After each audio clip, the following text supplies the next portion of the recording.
संविधान की प्रस्तावना, संविधान की आत्मा प्रस्तावना को कहते हैं। संविधान की कुंजी है। जब किसी विषय में अस्पष्टता आती है तो न्यायालय प्रस्तावना के उद्देश्य को देखती है, उसी पर फैसला करती है। तेरह उद्देशिका को 13 दिसंबर 1946 को संविधान में पेश किया गया। 22 जनवरी 1947 को उसके मंजूरी मिल गया उद्देशिका को संविधान सभा के द्वारा।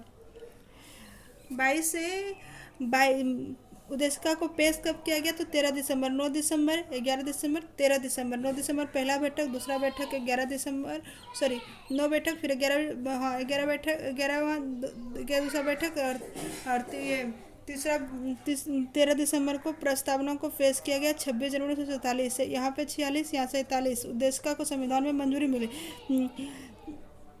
भारतीय संविधान में राज्य के नीति निर्देशक तत्वों की संकल्पना आयरलैंड से ली गई है। यदि अम्बेडकर का उल्लेख करें तो संवैधानिक उपचारों के अधिकार यानी आर्टिकल 32 को हृदय और आत्मा कहा गया है। 14 वर्ष के कम बच्चों को 14 वर्ष के कम बच्चों को जोखिम भरे काम में न लगाना, शोषण के विरुद्ध संरक्षण का अधिकार। संविधान के आर्टिकल 24 के अधीन 14 वर्ष के कम उम्र के बच्चों के संकट वाले काम में नहीं लगाया जा सकता है। 1235 में मौलिक अधिकार दिया गया है भाग 3 में। और भारतीय संविधान में 7 मौलिक अधिकार थे, लेकिन 1944वां संविधान छठे मौलिक अधिकार समाप्ति को समाप्त कर अनुच्छेद 31 में जो था उसको समाप्त कर दिया गया। वर्तमान में 6 मौलिक अधिकार हैं। तीसरा मौलिक अधिकार शोषण के विरुद्ध, तीसरा मौलिक अधिकार शोषण से विरुद्ध 23 से 24 आर्टिकल में वर्णन किया गया इसका। चाणक्य चंद्रगुप्त मौर्य का प्रधानमंत्री। चाणक्य कुछ समय तक बिंदुसार के प्रधानमंत्री रहे थे। चाणक्य ने अर्थशास्त्र पुस्तक की रचना की।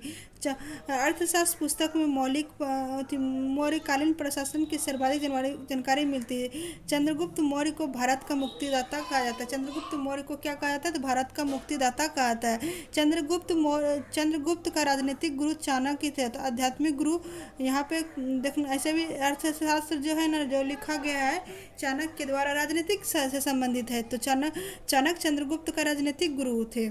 चंद्रगुप्त आध्यात्मिक गुरु भद्रबाहु था। चंद्रगुप्त का आध्यात्मिक गुरु इसी से जैन धर्म की शिक्षा लेके अपना प्राण त्यागा था। चंद्रगुप्त मौर्य जैन धर्म के अनुयायी थे।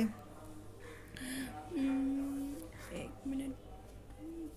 शोषण थे। उपभोक्ता शोषण प्रमुख कारण सूचना के अभाव, वस्तुओं की सीमित पूर्ति, उपभोक्ता की अज्ञानता।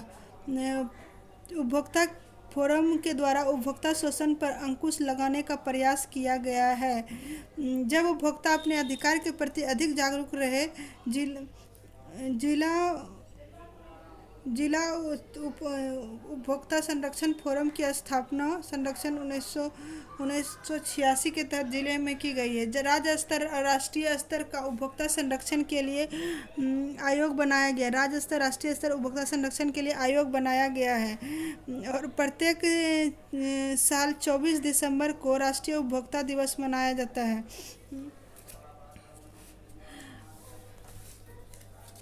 मैडम वीजी कामा को भारतीय क्रांति के माता कहा जाता है। भारतीय क्रांति के माता कहा जाता है। मैडम वीजी कामा प्रथम भारतीय थी जिन्होंने तिरंगा ध्वज स्टुटगार्ट में फहराई 1907 में। मैडम वीजी कामा पारसी धर्म से थी। 31 दिसंबर 1900 जब हम लोग 1929 में पूर्ण स्वराज की मांग किए थे, तो 31 दिसंबर 1929 को रावी नदी के तट पर लाहौर में ही हम लोग पूर्ण स्वराज की मांग किए थे। पंडित जवाहरलाल नेहरू उस टाइम अध्यक्ष थे कांग्रेस के। सर्वप्रथम तिरंगा झंडा पंडित जवाहरलाल नेहरू ने सर्वप्रथम तिरंगा फहराया और 29 में सर्वप्रथम फहराया था। और मैडम वीजी कामा जो स्टुटगार्ट में फहराई थी, ये 1907 में फहराई थी। 26 जनवरी 1930 को स्वतंत्रता दिवस सर्वप्रथम मनाया गया। इसी कारण भारतीय संविधान को 26 जनवरी 1950 को लागू किया गया। और राज्यसभा के सभापति उपराष्ट्रपति होते हैं। राज्यसभा एक अस्थायी सदन है। राज्यसभा के प्रत्येक सदस्यों का कार्यकाल बोलेगा तो 6 वर्ष है, लेकिन राज्यसभा का कोई कार्यकाल नहीं। तो राज्यसभा के सदस्यों का कार्यकाल होता है, राज्यसभा का कोई कार्यकाल नहीं होता है। प्रत्येक 2 वर्ष में 1/3 नए सदस्य चुने जाते हैं। और राज्यसभा का राज्यसभा राज्यों के प्रतिनिधित्व होता है। वर्तमान में राज्यसभा से राज्यों में जो है राज्यसभा से 33 सदस्य चुने गए राज्य से, और केंद्र शासित प्रदेशों की विधानसभा के सदस्यों द्वारा चुनी गई है। विधानसभा के 238 सदस्यों को राज्यसभा के लिए चुना जाता है। राज्यसभा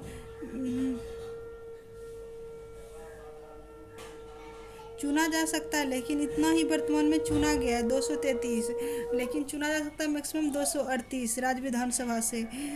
विधानसभा द्वारा इतने सदस्य चुने जा सकते हैं अधिकतम। राज्यसभा में सबसे अधिक सदस्य उत्तर प्रदेश में 31 और बिहार में 16 राज्यसभा सदस्यों के लिए है।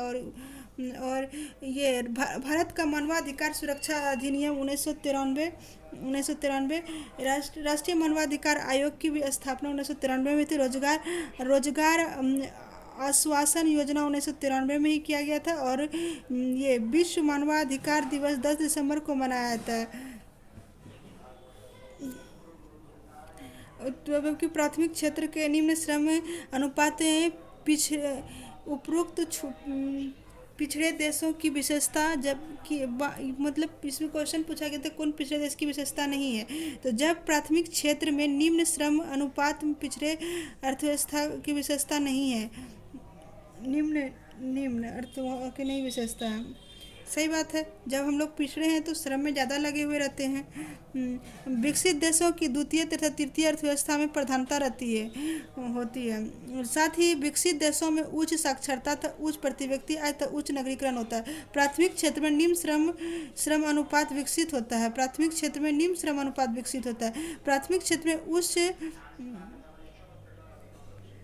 विकसित अर्थव्यवस्था निम्न अनुपात विकसित अर्थव्यवस्था निम्न होता है, जबकि उच्च श्रम अनुपात पिछड़े वर्ग अर्थव्यवस्था में पाए जाते हैं। प्राथमिक क्षेत्र में जीडीपी में अधिकतम अनुपात अल्प विकसित प्राथमिक क्षेत्र का जीडीपी में अधिक अनुपात अल्प विकास अर्थव्यवस्था में पाई जाती है।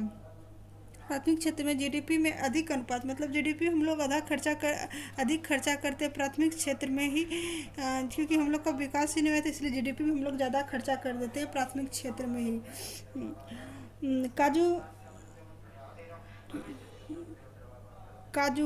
काजू के उत्पादन में केरल प्रथम स्थान पे है।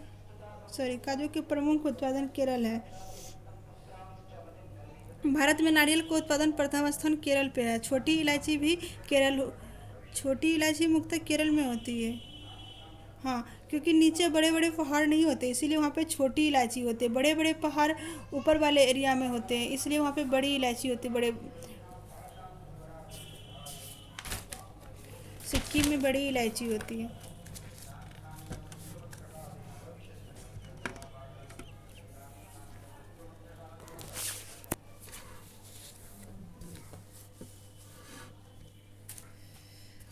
भारत में सब्जियों के उत्पादन में उत्तर प्रदेश प्रथम स्थान पे। सब्जियों के उत्पादन आई थिंक ये चेंज हो गया, एक बार क्रॉस आउट कर लीजिएगा। तमिलनाडु में तालाब से अधिक सिंचाई होती है। भारत में चाय सबसे अधिक उत्पादन असम में होता है। रबर सबसे अधिक केरल में होता है। सर्वाधिक उड़ीसा बॉक्साइट का उत्पादन करता है। हड़प्पा संस्कृति कांस्ययुगीन थी। हड़प्पा सभ्यता भारत की प्राचीनतम सभ्यता है। हड़प्पा सभ्यता मेसोपोटामिया की सभ्यता के समकालीन है। हड़प्पा सभ्यता की तिथि कार्बन 14 हड़प्पा सभ्यता की तिथि जो है कार्बन 14 द्वारा 2350 से 1750 BC मानी गई है। हड़प्पा सभ्यता प्रथम शहरी सभ्यता थी। द्वितीय नहरीकरण जो है ना 6ठी शताब्दी ईस्वी में हुई थी। 6ठी सदी ईस्वी में हुई थी। पहली शहरीकरण यही थी और गंगा घाटी से प्रारंभ हुई थी। बौद्ध काल का प्रसिद्ध केंद्र अमरावती है। बौद्ध कला का प्रसिद्ध केंद्र अमरावती है। अमरावती स्तूप सातवाहन काल में बनाया गया था। अमरावती स्तूप सातवाहन काल में बनाया गया था। अमरावती स्तूप की विशेषता यह है कि उसके ऊपरी आवरण मार्बल से बना हुआ है। सांची का स्तूप सबसे बड़ा स्तूप है। सांची का स्तूप भारत में सबसे बड़ा स्तूप है। सांची का स्तूप अशोक ने बनवाया। श्रावस्ती में बुद्ध ने सबसे अधिक उपदेश दिए थे।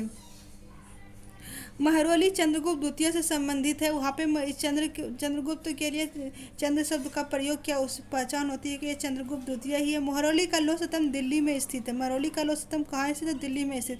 महरौली का लौह स्तंभ चंद्र के विजय अभियान चर्चा है, जिसे चंद्रगुप्त द्वितीय माना गया। महरौली में लौह स्तंभ की सबसे बड़ी विशेषता है कि उसमें जंग न लगना। चंद्रगुप्त द्वितीय के दरबार में नवरत्न रहते थे। क्या रहते थे? चंद्रगुप्त द्वितीय के नवरत्न रहते थे। वेदांत शब्द का प्रयोग उपनिषद के लिए किया जाता है। वेदांग का अर्थ होता है वेदों का अंत। वेदांग का अर्थ होता है वेदों का अंत, अर्थात वेद को मूल भाव को टीकाकरण द्वारा समझाया जाना, यानी कि वेदों का अंत अर्थात वेदांग का अर्थ होता है वेदों का अंत, अर्थात वेदों के मूल भाव को टीकाकरण द्वारा समझाया गया है, जिसे उपनिषद कहते हैं। वेदों का अर्थ होता है असीम ज्ञान। वेदों का अर्थ क्या होता है? तो असीम ज्ञान होता है। वेदों का अर्थ असीम ज्ञान होता है। उपनिषद का अर्थ निष्ठापूर्वक पास बैठना। उपनिषद का अर्थ निष्ठापूर्वक पास बैठना। 1000 से 600 BC के बीच 108 उपनिषद लिखी गई थी। उपनिषद में आत्मा परमात्मा मोक्ष आदि की विवेचना होती। मुंडक उपनिषद भारत का राष्ट्रीय वाक सत्य में जयते लिया गया। मुंडक उपनिषद से 8 दिसंबर को प्रतिवर्ष राष्ट्रीय साक्षरता दिवस मनाया जाता है। और 10 सितंबर को वर्ल्ड सुसाइड प्रिवेंशन डे मनाया जाता है। 10 सितंबर को क्या मनाया जाता है? वर्ल्ड सुसाइड प्रिवेंशन डे मनाया जाता है। 16 सितंबर को विश्व ओजोन संरक्षण दिवस मनाया जाता है। 27 सितंबर को विश्व पर्यटन दिवस विश्व पर्यटन दिवस मनाया जाता है। और 1 जनवरी में मनाया जाता है राष्ट्रीय पर्यटन दिवस।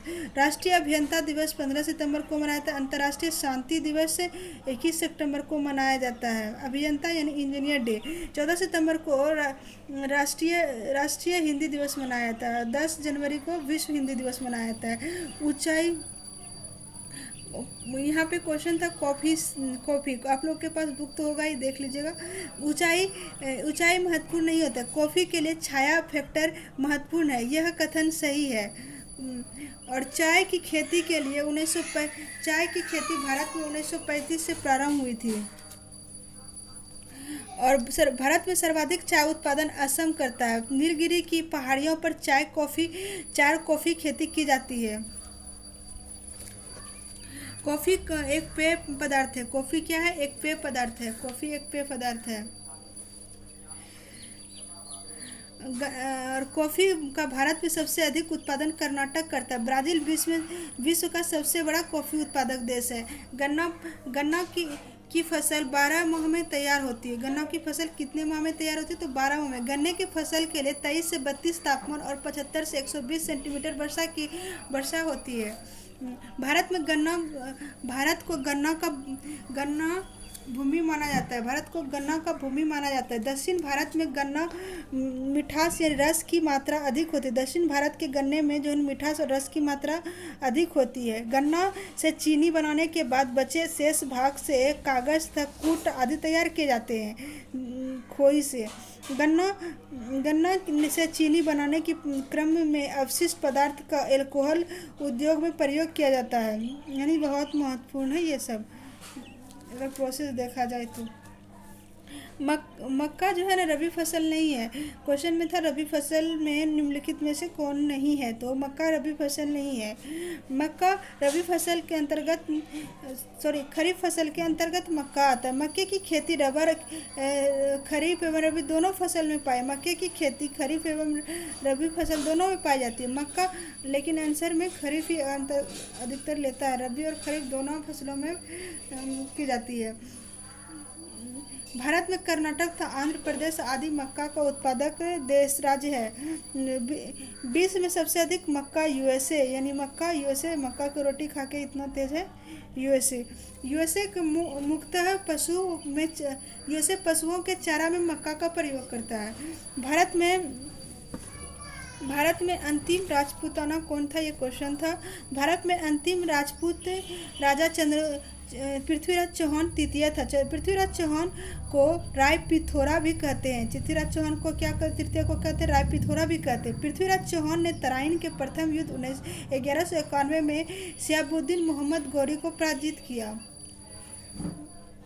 और तराइन के दूसरे युद्ध में 1192 में गौरी ने पृथ्वीराज चौहान को पराजित किया।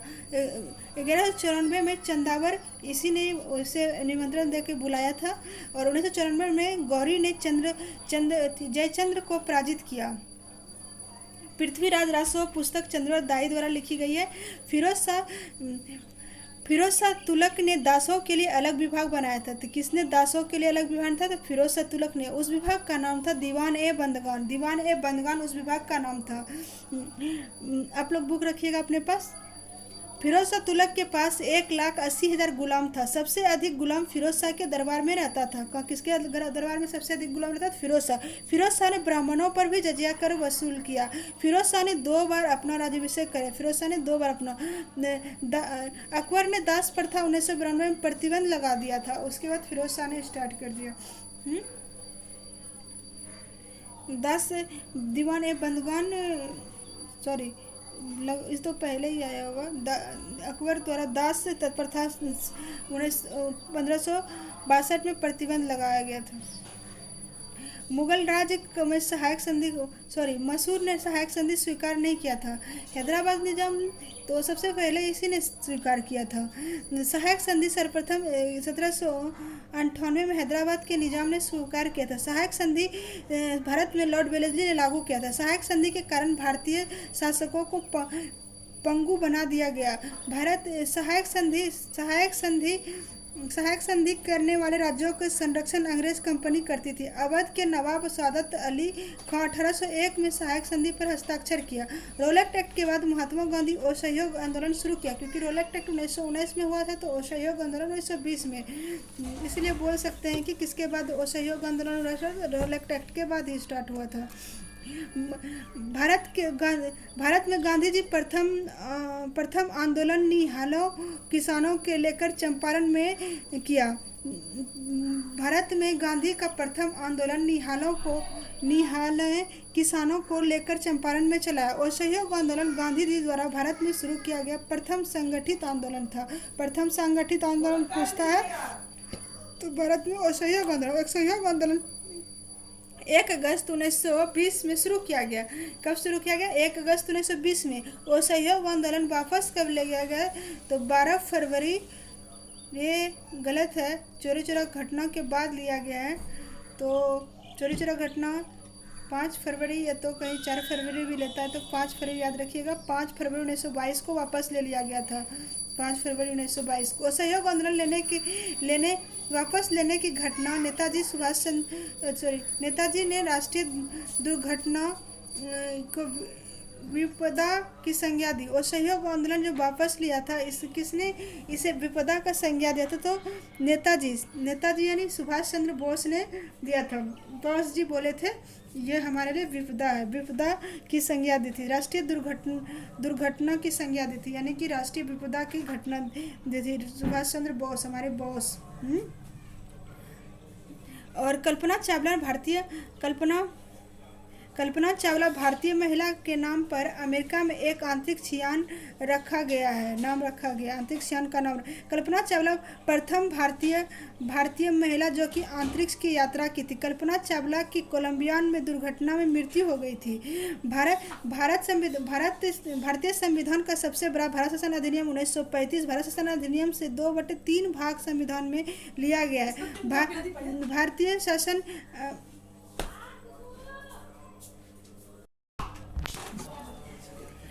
भारत शासन अधिनियम 1935 भारत सरकार के द्वारा प्रशासनिक सुधार से संबंधित अंतिम एक्ट है। यह एक्ट भारत में ब्रिटिश सरकार द्वारा लाया गया सबसे विस्तृत एवं प्रभावशाली एक्ट है। इस एक्ट में 321 धाराएं तथा 10 अनुसूचियां और इस एक्ट में 321 धाराएं 10 अनुसूचियाँ थी। 1935 में भारत शासन अधिनियम द्वारा राज्यों को स्वतंत्रता प्रदान की गई, यानी राज्य को स्वतंत्रता प्रदान की गई। इस एक्ट की सबसे बड़ी विशेषता मानी जाती है, इस एक्ट की सबसे बड़ी विशेषता यही मानी जाती है कि राज्य को स्वतंत्रता प्रदान की गई और केंद्र में द्वैध शासन लगाया गया। थॉमस कप बैडमिंटन से संबंधित नागर कप, चड्डा कप, अमृत दीवान कप आदि बैडमिंटन से संबंधित है, आदि बैडमिंटन से संबंधित है। बैडमिंटन की सर्वोच्च संस्था इंटरनेशनल बैडमिंटन फेडरेशन है, इंटरनेशनल बैडमिंटन फेडरेशन है। 1934 में स्थापना की गई थी। बैडमिंटन के कोर्ट की लंबाई 44 फीट से चौड़ाई 20 फीट होती है तथा नेट की ऊंचाई 5 फीट होती है, नेट की ऊंचाई 5 फीट होती है। विश्व की सबसे घनी आबादी वाला प्रदेश दक्षिण पूर्व एशिया है, दक्षिण पूर्व एशिया है। तो दक्षिण पूर्व, क्योंकि सोचा जाए तो जापान में सर्वाधिक आबादी है, तो वहाँ का आंसर कर सकते हैं दक्षिण पूर्व एशिया है। विश्व में सर्वाधिक आबादी उत्तरी गोलार्ध में रहता है और यहाँ विश्व का सर्वाधिक आबादी वाला प्रदेश दक्षिण पूर्व एशिया है, क्योंकि जापान वहाँ पे है। विश्व का सर्वाधिक आबादी उत्तरी गोलार्ध में रहता है, क्योंकि उत्तरी गोलार्ध में जापान पड़ता है। विश्व में सर्वाधिक आबादी एशिया महाद्वीप में है, क्योंकि जापान एशिया महाद्वीप में आता है। कितनी तरह से क्वेश्चन पूछा जाता है। विश्व में का 36% से अधिक आबादी केवल भारत और चीन में रहती है। 36% भारत और चीन दोनों मिला के 36%, और भारत विश्व का 17.5 लोग निवास करते हैं। 17 विश्व जनसंख्या का 17.5 निवास करते हैं। भारत का वन सर्वेक्षण देहरादून में है, आलू शिमला में, भारतीय आलू अनुसंधान शिमला में है, और केंद्रीय चावल अनुसंधान कटक में है, केंद्रीय तंबाकू अनुसंधान राजमुंद्री में है, और लाख अनुसंधान नामकुम रांची में है, नामकुम रांची में। लाख अनुसंधान कहाँ है? तो नामकुम रांची में है। नमक अनुसंधान भावनगर गुजरात में, भावनगर में, गुजरात और भावनगर दोनों ऑप्शन में रहेगा तो भावनगर ही आंसर जाएगा। जब नहीं रहेगा तब गुजरात भी ले लेता है। जब पवन जो है ना, जब पवन पृथ्वी के घूर्णन करने अपनी दिशा बदल लेती है तो उस टाइम जो है ना जब पवन घूर्णन के कारण अपनी दिशा बदल लेती है तो उसको क्या बोलते हैं? तो उसको भू विक्षेपी यानी कि जियोट्रॉपिकल विंड्स कहते हैं। जैसे व्यापारिक पवन अस्थायी पवन है। आगे बढ़ते हैं। वायु की गतिशील अवस्था को पवन कहते हैं। पश्चिम चीन में लाओस के मैदान पवन द्वारा निर्मित मैदान है। पश्चिम चीन में लाओस के मैदान पवन द्वारा निर्मित मैदान है। मानसून की खोज हिप्पालस ने 45 एडी में की थी। मानसून की खोज हिप्पालस ने कब की थी? तो 45 एडी में की थी। भूमध्य रेखा के 1 डिग्री अक्षांश 111 किलोमीटर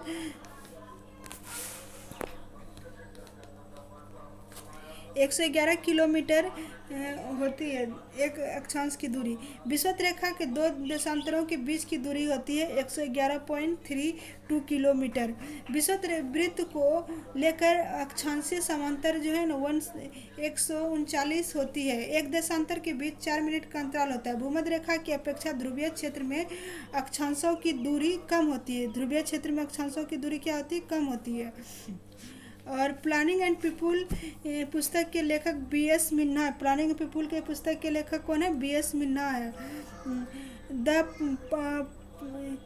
पाथ टू पावर पुस्तक मार्गरेट थ्रेचर का लिखा है। द पाथ टू पावर पुस्तक किसने? मार्गरेट थ्रेचर ने लिखी है। To a hunger free world पुस्तक किसने लिखी है? अमित स्वामीनाथन ने लिखा है। अगेंस्ट द स्ट्रीम पुस्तक गुनार्ड मिंडा ने लिखा है। एशिया ड्रामा पुस्तक गुनार्ड मिंडा ने लिखा है। ए टेल ऑफ 2 सिटीज चार्ल्स डिकेन ने लिखा है। विश्व बैंक जिसे कि अंतर्राष्ट्रीय पुनर्निर्माण एवं विकास बैंक भी कहते हैं, वाशिंगटन DC में इसका मुख्यालय है। विश्व बैंक की स्थापना 27 दिसंबर 1945 को था। विश्व बैंक विश्व स्तर पर संतुलन विकास पर बल देती है और गरीब देशों को आर्थिक सहयोग देती है। WTO का मुख्यालय जनेवा में है। WTO की स्थापना गेट के स्थान पर 1 जनवरी डब्ल्यूटीओ की स्थापना गेट के स्थान पर 1 जनवरी 1995 को किया गया और विश्व बैंक की स्थापना जो है ना 27 दिसंबर 1945 को की गई। डब्ल्यूटीओ की स्थापना 1 जनवरी 1945 को 95 को की गई। अंतर्राष्ट्रीय कोर्ट ऑफ जस्टिस में 15 न्यायाधीश होते हैं। अंतर्राष्ट्रीय कोर्ट ऑफ जस्टिस में दो या दो से अधिक देशों के विवाद और विषयों एवं मानवाधिकारों के हनन से संबंधित मामले का फैसला होता है। संबंधित विवादित विषय एवं मानवाधिकार के हनन से संबंधित मामलों का फैसला होती है। अंतर्राष्ट्रीय न्यायालय ऑफ जस्टिस में भारत के दलवीर भंडारी है। अंतर्राष्ट्रीय कोर्ट ऑफ जस्टिस में भारत के दलवीर भंडारी है। अंतर्राष्ट्रीय न्यायालय का मुख्यालय हेग है। अंतर्राष्ट्रीय न्याय देना, हैक करना। विश्व कृषि संगठन का मुख्यालय रोम में। गीत गोविंद जयदेव की रचना है और जयदेव सेन वंश का था। जयदेव किस वंश का? सेन वंश के शासक। जयदेव सेन वंश के शासक लक्ष्य सेन के दरबार। कहाँ रहते थे जयदेव? तो लक्ष्मण सेन वंश के शासक लक्ष्मण सेन के दरबार में रहते थे। सेन वंश का अंतिम शासक लक्ष्मण सेन ही था। लक्ष्मण सेन सेन वंश का अंतिम। सेन वंश की राजधानी लखनऊती यानी नादिया में था। नादिया को नवद्वीप कहा जाता है जहाँ चैत्य महाप्रभु का जन्म हुआ था। नदिया को नवद्वीप कहा जाता है। चैत्य महाप्रभु का जन्म हुआ था। कालिदास संस्कृत का सबसे बड़े कवि थे। कालिदास किस भाषा के थे? संस्कृत के। खजुराहो के मंदिर का निर्माण चंदेल द्वारा किया। चंदेल वंश की राजधानी खजुराहो थी। खजुराहो मध्य प्रदेश के छतरपुर जिले में अवस्थित है। खजुराहो कहाँ? मध्य प्रदेश के छतरपुर जिले में है। चंदेल वंश की राजधानी कहाँ थी? तो खजुराहो थी। खजुराहो के मंदिर के दीवारों पर अश्लीलता का चित्रण है। खजुराहो को कंदरिया महादेव तथा चतुर्थ मंदिर अधिक कंदरिया महादेव खजुराहो का और चतुर्थ मंदिर जो है ना वो अधिक